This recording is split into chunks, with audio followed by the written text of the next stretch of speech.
మల్లారెడ్డి గారు. ధన్యవాదాలు అధ్యక్ష, ఈ అవకాశం ఇచ్చినందుకు.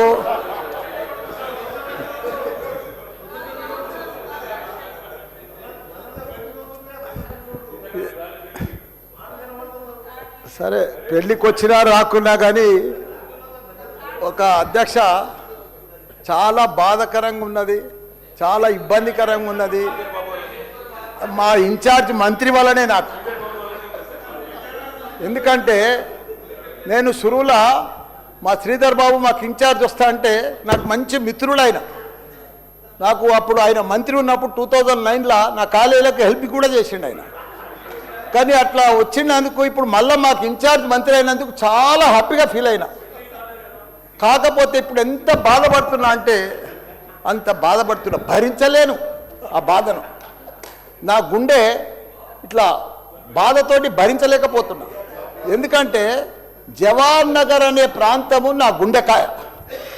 అలా ప్రజలకు చెప్పిన, అందరికి చెప్పిన, దాన్ని అంతా కూడా జిహెచ్ఎంసి మొత్తం చెత్త అంతా తెచ్చి కొన్ని ఏళ్ళ సందే ఆడనే వేస్తున్నారు. వేస్తున్నారు, అది కాంగ్రెస్ టైంలో సందే వేస్తున్నారు, ఇప్పటిదాకా కూడా వేస్తూనే ఉన్నారు. అది కంటిన్యూ కాంట్రాక్ట్ ఉంది వేస్తున్నారు. మీ దాంట్లోనే కంటిన్యూషన్ అని చెప్తున్నా. జర ఓపిక పట్టడానికి దండం పెడతా. ఎందుకంటే ఆ చెత్త వేసినప్పుడు నేను మంత్రి ఉన్నప్పుడు మా కేటీఆర్ గారు 500 కోట్లు ఇచ్చిండు. చెత్తతోటి కరెంటు తయారు చేసే ఉత్పత్తి ప్లాంట్ ఆడ తయారు చేసినాం. దాన్ని అది కాకుండా 144 కోట్లతోటి క్యాపింగ్ పెట్టిన, మొత్తం మట్టి పోసి గడ్డి పెట్టి అది గుట్ట లెక్క తయారు చేసినాం. దానికి తోడు వర్షాకాలంలో అందులో వచ్చిన మురుగునీళ్ళు అంత వస్తే ఫిల్టర్ చేసేందుకు 250 కోట్లు ఇచ్చినాం వాటికి ఎస్టీపీ. అంత బాగా చేస్తే అందంగా వాసన రాకుండా చేసినాం నా మంత్రి ఉన్నప్పుడు మా కేటీఆర్ సార్.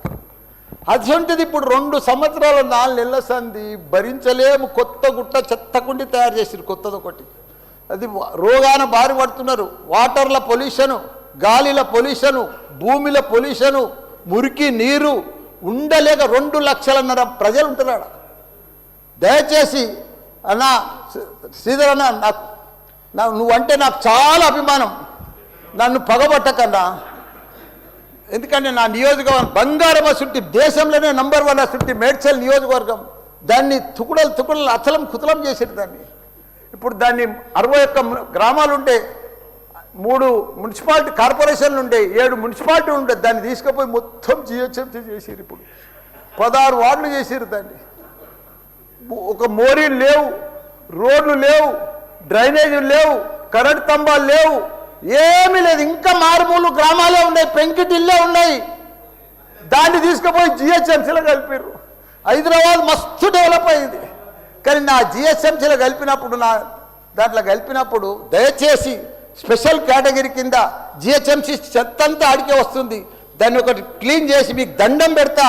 ఎందుకంటే అక్కడ నేను ఉండలేకపోతున్నా. నేను ఎందుకు వస్తున్నా, ఎందుకు గెలిచినరా ఇక్కడి నుంచి అని భరించలేకపోతున్నా. నేను శ్రీధర్ అన్న నీకు దండం పెడుతున్నా. అదొక్కటి నాకు స్పెషల్ ఫండ్ ఇచ్చి 500 కాదు 1000 కోట్లైనా సరిపోవు. నువ్వు దీనికి బడ్జెట్లో ఇక్కడ జిహెచ్ఎంసీకి ఇచ్చిందంతా కూడా దానికి ఇవ్వాలి. ఎందుకంటే ఈ చెత్త అంతా అక్కడనే వస్తుంది. అక్కడ కూడా ప్రజలన్నా, పేద ప్రజలన్నా, డెవలప్ లేదన్నా, మోరీలు లేవన్నా, రోడ్లు లేవన్నా, లైట్లు లేవన్నా, చచ్చిపోతున్నారన్నా. రోజు ఒకరు చచ్చిపోతున్నారన్నా.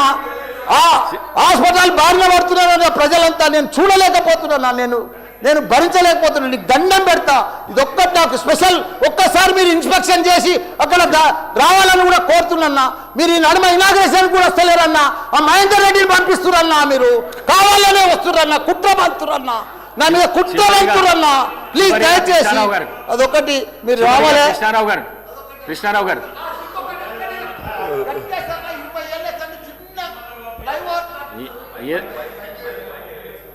మైక్ లేకుండా సరే అన్న చెప్పేస్తా. చిన్న ఒకటే నిమిషం.